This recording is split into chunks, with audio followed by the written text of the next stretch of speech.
we come to our last session in this, and that's really where we've entitled this, well, here's another fine mess I've gotten into.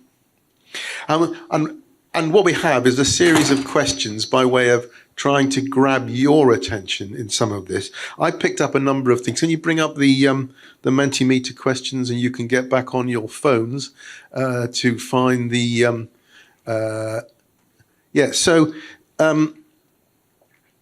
when you think about, we saw in that very first presentation of the day when we were talking about how the JAG audit has helped the process of improving what's going on within an endoscopy suite.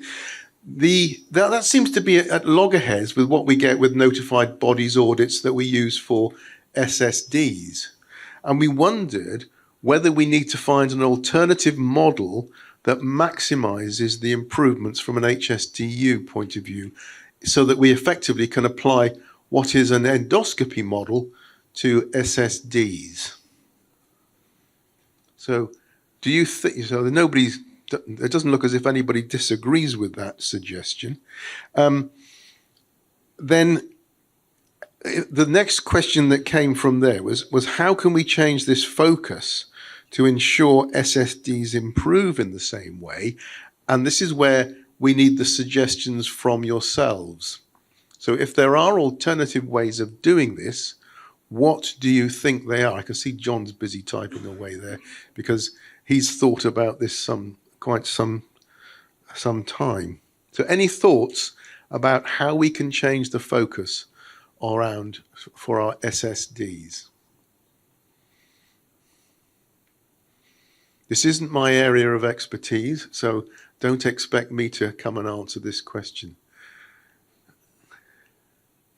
Audits by AEDs. What would AEDs bring? Would an AED like to answer that question for me? There were one or two volunteers earlier saying that they were quite happy to be...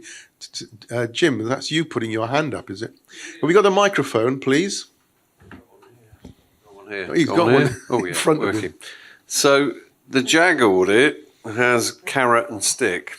So the carrot is around getting the accreditation that gets you the uplifted fees or amount of money. It also has the stick of you losing it. The SSD is separate, and a lot of the trust boards don't even know, but there's no carrot.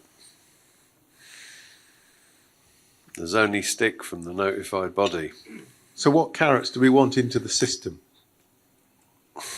Carrots into the system. How do we get there?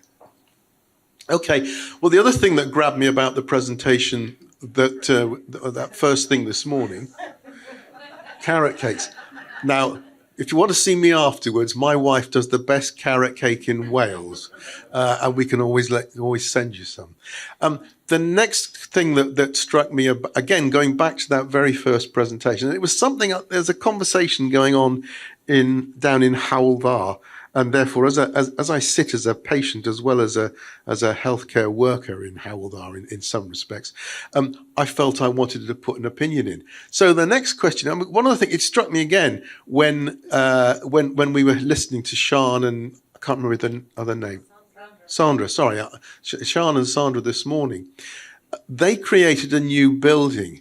And that's one of the things I started thinking about, the way that buildings can be put up very rapidly now. Do you think if we can have the next question up, do you think we should move to a process whereby rather than trying to think we can repurpose some accommodation, we get into the habit of when it's when it's got to the point of no longer being of any use, do we just knock it down and repurpose? Is that a better way? Let's move on to biofilms. Because the next question I did think was about biofilms. Okay, so picking up just now what Alistair was saying, we talked about biofilms throughout the day, really, and obviously it was started when we had that earlier presentation this morning. So this one should be one where you can try and rank what you think about. Here we go. So look, how do we want to Thank you thank you for my vote of confidence around probiotics. That's clearly something. That's why I threw that one in, because I'm clearly interested in that.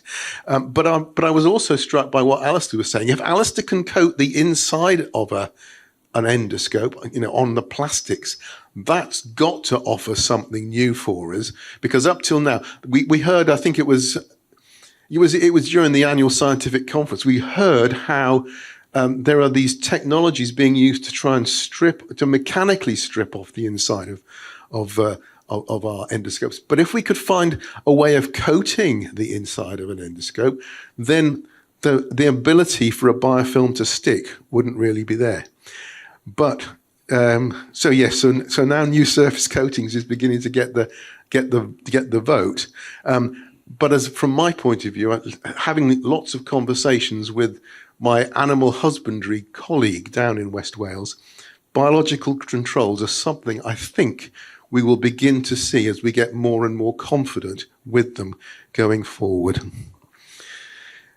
And if anybody answered something else, so some of you, something else is down the bottom there. The next question was, what might that something else be? So are there things that we're missing from that list from a biofilm control point of view that you can think of? If there aren't any, then there's no problem. We can move on from there.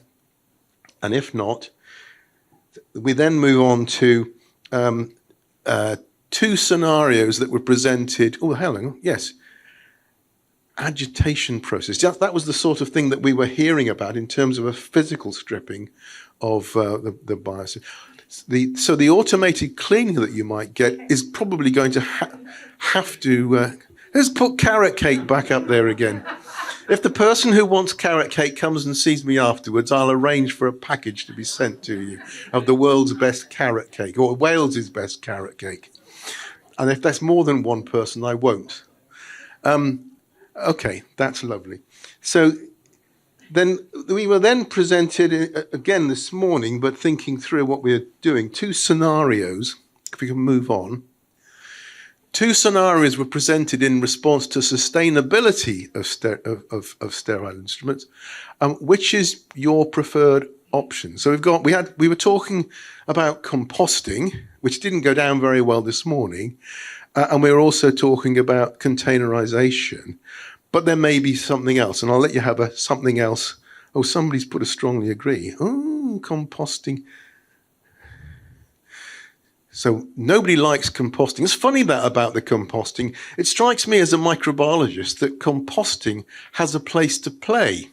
Because as was being highlighted by Jim this morning, we make sewage safe such that the outfall from the water runoff from a sewage plant is safe enough to go into our rivers and seas. So and that's a composting process effectively in a wet system. But there's a variable score when it comes to containerization. So clearly a lot of people think there's something else. So, oh no, they're disagreeing with there's something else. So there isn't anything else.